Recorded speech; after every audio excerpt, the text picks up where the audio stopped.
Vimos conversando anteriormente sobre introdução ao arrependimento. Nós trouxemos a proposta que foi a mensagem ministrada por João Batista e também por Jesus Cristo. Arrependei-vos. João Batista veio dizendo: arrependei-vos, porque é chegado o reino dos céus. Jesus Cristo veio pregando: arrependei-vos, porque é chegado o reino dos céus. Então a mensagem final para a humanidade é o arrependimento.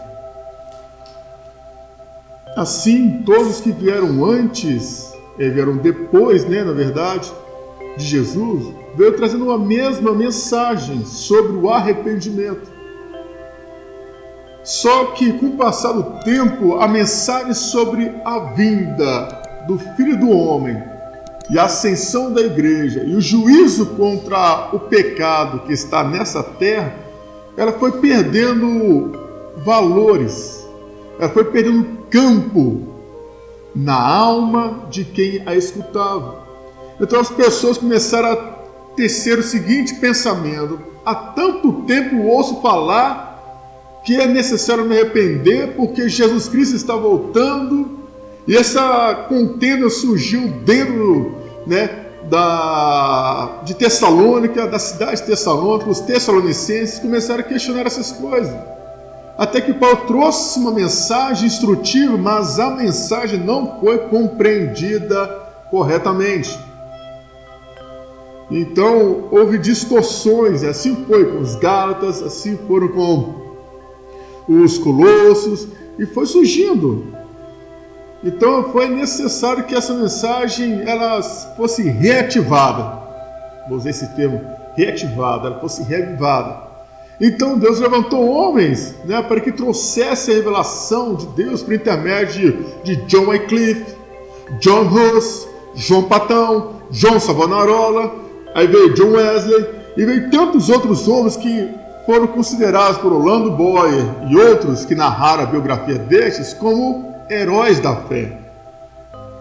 Mas veio então uma igreja moderna com suas reformas. Então a teologia está sempre passando por reformas sistemáticas em busca de melhora, mas não conseguem alinhá-las. Por causa do quê? Ausência da revelação. As pessoas empregam ali o seu conceito de pensamento, filosofia, e aí começa a trazer as suas interpretações, inserem isso nas pessoas, e elas crescem com essa linha de pensamento, com essa linha de entendimento, mas não conseguem viver a revelação do Abba, porque não o conhece na intimidade.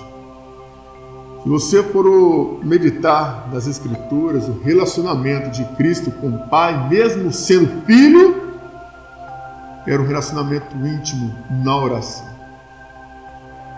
E aí que entra a questão importante. Na oração, você encontra o Abba com o propósito de vincular, estreitar o relacionamento. Mas quando isso não acontece, a pessoa busca se encher de suposto poder para então externar isto aos homens. E no final, o que é promovido não é o Evangelho e o nome de Cristo, mas o seu próprio nome. E aí as pessoas começam a criar para si os seus doutores e começam a ter comichão nos ouvidos, e daí surgem as divisões, as dissensões. Eu sou de Paulo, eu de Apolo, eu de Cefas, eu de Cristo. Então surgem esses conflitos. E por isso há muito ministério que até o dia de hoje, por mais que pregam sobre essas coisas, elas não conseguem mais fugir delas. E não há escape para quem já está vivendo dentro dessa prisão. Por que não há? Porque já estão corrompidos. Senão a Escritura não cumprirá. E nos últimos dias sobrevirão tempos trabalhosos, e as pessoas, sentindo comichão nos ouvidos, procurarão doutores segundo a sua própria concupiscência, buscando aqueles que lhe apraz. Então, aqueles que não suportam ouvir a verdade revelada, vão buscar doutores que falam que lhe Isso convém. Você observa que os canais da atualidade que mais crescem na internet são aqueles que massageiam o ego do homem. Aqueles que falam que as pessoas gostam de ouvir, querem ouvir. Porque as mensagens da atualidade são de cunho antropocêntrico, onde o homem é o centro. Eles não preocupam com a eternidade das pessoas, com a condição que elas se encontram. Não querem levar elas a um choque de realidade. Elas têm medo de perder pessoas. E quando você tem medo de perder uma pessoa para si, você está expulsando ela do reino de Deus. Porque ela não conhece, na essência, o que significa arrependimento. Mas o Pai, pelo cuidado que Ele tem conosco, Ele está nos revivendo esta chama importantíssima que é o arrependimento. E hoje nós vamos falar sobre arrependimento e remorso. Anota aí. Arrependimento versus remorso. Esse cenário tem a ver com os que confessaram a fé em Cristo, caminham com Ele ou acreditam assim, mas não conhecem o efeito do arrependimento segundo o poder do Evangelho. Você pode anotar a seguinte expressão: aqueles que confessaram a fé em Cristo ou acreditam assim, a maioria não conhece o arrependimento segundo o Evangelho. O fato de uma pessoa ter confessado a fé em Jesus Cristo não quer dizer que ela está arrependida dos seus pecados cometidos na ignorância, na velha criatura, e nem quer dizer que ela nasceu de novo. O cenário que melhor define a aceitação real ou enganadora do perdão de Deus na vida de um homem é este. Abra sua Bíblia em Mateus capítulo 18, a partir do verso 23. Veja o que isso representa. O cenário, o fato de uma pessoa ter confessado a fé em Jesus Cristo não quer dizer que ela está arrependida dos seus pecados cometidos na ignorância, na velha criatura, e nem quer dizer que ela nasceu de novo. Preocupa não que eu vou encaminhar para vocês aí essa planilha toda, com todo o estudo. Vai ser postado no WhatsApp aquele textão lá. Vai ser mandado aí no Word para você abrir no celular, no notebook, no PC, e ele poder tirar aí suas próprias conclusões, tá? Vai até facilitar também para você fazer seus próprios estudos, né, e esboços a respeito do tema. Então, na atualidade, nós já vimos isso, né, anteriormente, e víamos falando constantemente de pessoas que confessam a fé mais pela obrigação, pela imposição, do que propriamente por ato voluntário. E é um problema que a igreja vive hoje, porque as pessoas que fazem assim, elas não são convertidas, elas não experimentaram, não sentiram na essência o poder de Deus. Aí, de repente tiveram um êxtase espiritual, emocional, sentimental, mas não conseguiram discernir essa essência. E por isso ainda estão atrofiados no segmento da religião. E não conseguem viver, né, as virtudes do reino vindouro. Algumas, né, numa expressão mais secular, elas vivem de tabela. A pessoa sentiu arrepio, colocou a mão nela, vai sentir arrepio também. A pessoa sapateou, ela entrou nos mantos, né, que é assim que é chamado, colocou a mão no outro, vai sentir também, mas é só aquilo. Fica por aquilo, morre ali. Mas não consegue viver uma essência. Não consegue viver uma novidade de vida, segundo o poder de Deus. Na mente, eles acreditam que estão no caminho certo, porque estão na igreja. Você já deve ter ouvido falar que a igreja evangélica é a igreja verdadeira. Não, você tem que ir para a igreja que é evangélica. Na igreja católica tem idolatria, tem mais, tem isso, também está tudo errado. Mas na igreja evangélica não, lá prega a palavra de Deus, é contra a idolatria. Mas está cheio de idólatra na igreja evangélica. Tem muitos padres aí que são homens de Deus, eles pregam a mensagem de Deus, tem temor a Deus, eles podem não conhecer a paternidade, como a Escritura revela, mas eles conhecem a verdade. Aí você vai constar na internet e tem padres que pregam um evangelho mais vivo do que muitos pastores. Então há homens, há lobos lá e há lobos cá. Há lobo em todo lugar. Há lobos, né?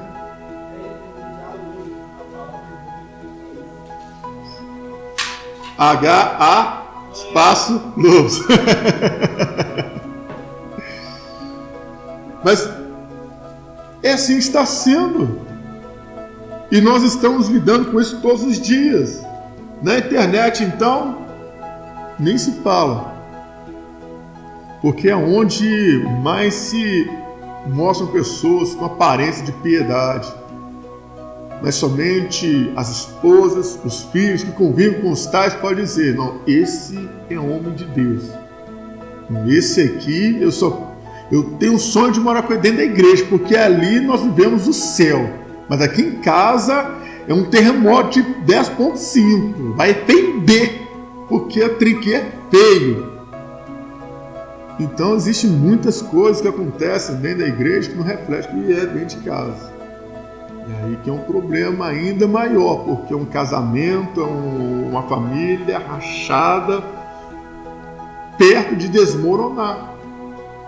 Mas onde que entra o evangelho nisso? O que o estudo bíblico tem a ver com a minha vida pessoal? O que o estudo bíblico tem a ver com a minha vida sentimental, com a minha vida conjugal, minha vida familiar, minha vida profissional? Onde que se encaixa? Estou aqui só para poder aprender sobre a palavra, a interpretação de texto. Estou aqui só para aprender como orar e jejuar. É só isso? Aqui, não.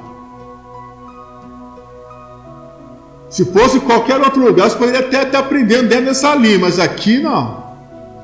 Aqui a gente não fala religioso, não. Aqui nós formamos discípulos de Cristo, que aprendam com Ele, dentro da revelação que Ele nos dá, com a propósito de refletir isso em estilo de vida.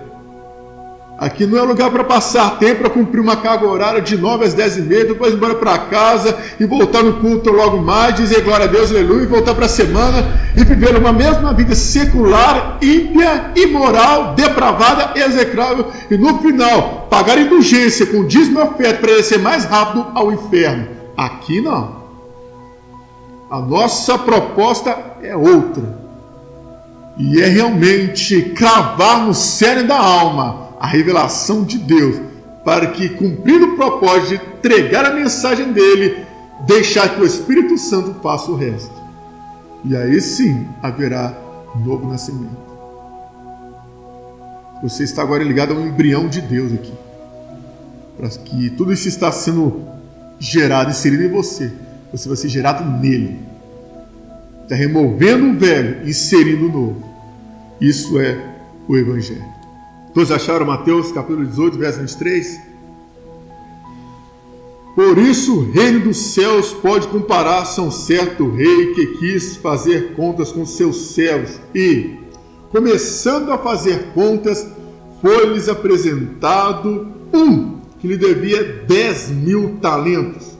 E não tendo ele com o que pagar, o seu senhor mandou que ele e sua mulher e seus filhos fossem vendidos, com tudo quanto tinha, para que a dívida se lhe pagasse. Então aquele servo, prostrando-se, o reverenciava, dizendo: Senhor, seja generoso para comigo, e tudo te pagarei. Então o senhor daquele servo, movido de íntima compaixão, soltou e perdoou-lhe a dívida. Saindo, porém, aquele servo encontrou um dos seus conservos, que lhe devia 100 dinheiros, e, lançando mão dele, sufocava-o, dizendo: paga-me o que me deves. Amém? Presta atenção aqui. Eu quero que você compreenda, porque se eu estender, vai entrar na área do perdão, e não propósito agora. Aqui fala da dívida.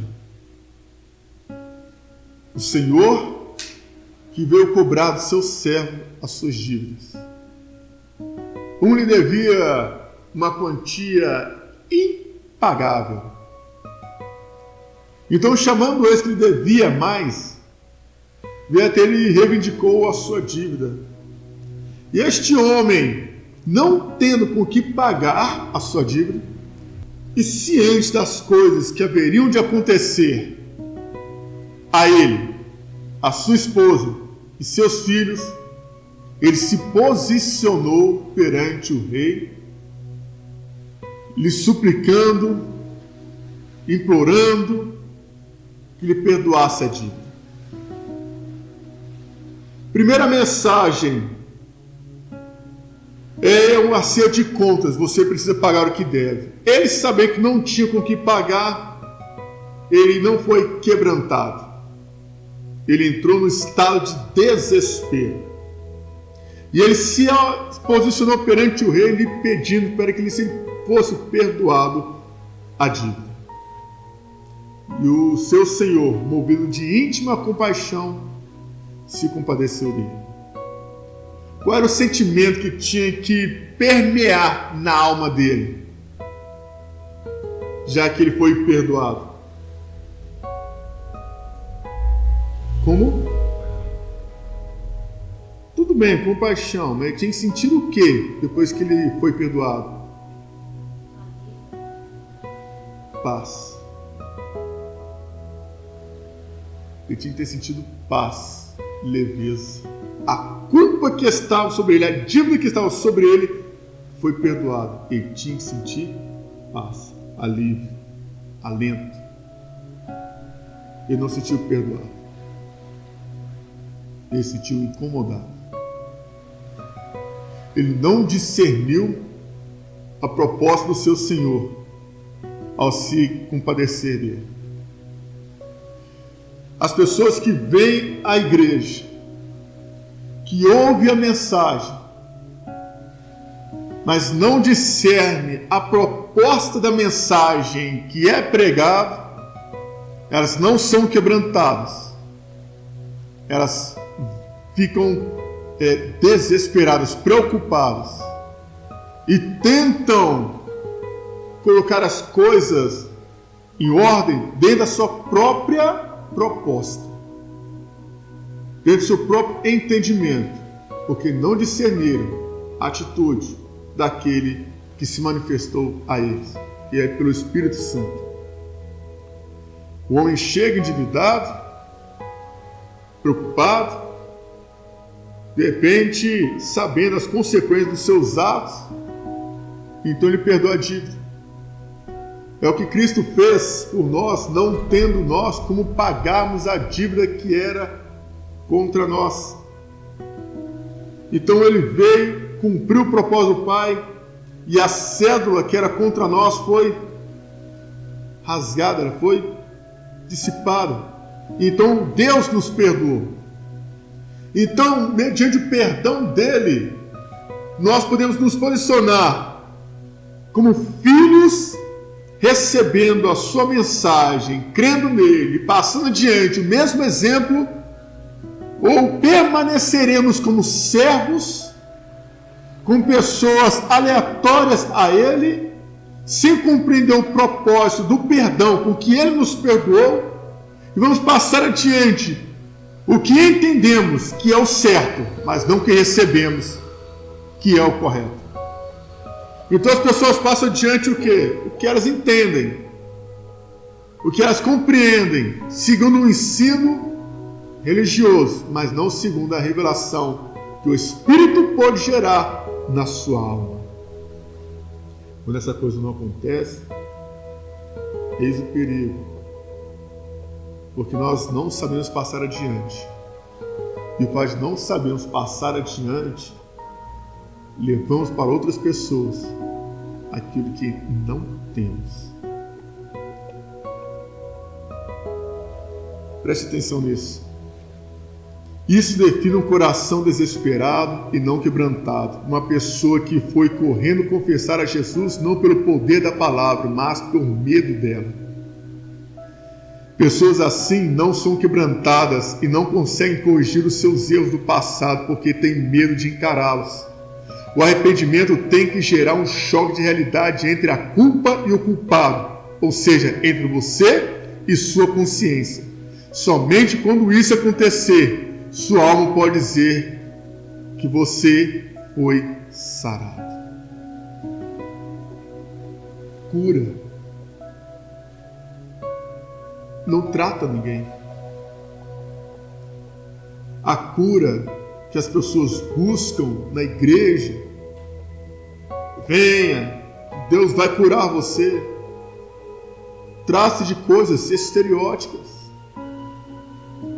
trata-se de coisas que visam somente o corpo. Você não cura uma alma. O termo cura interior ainda é usado em alguns ambientes, mas essa cura interior não revela nada. Não existe cura interior. Nós estamos tratando das coisas que envolvem o seu corpo, mas das coisas que envolvem a sua alma. Lá em 2 Crônicas 7,14, o que está escrito lá? Se o meu povo, que se chama pelo meu nome, pode abrir lá, irmãos, pode abrir, leia lá.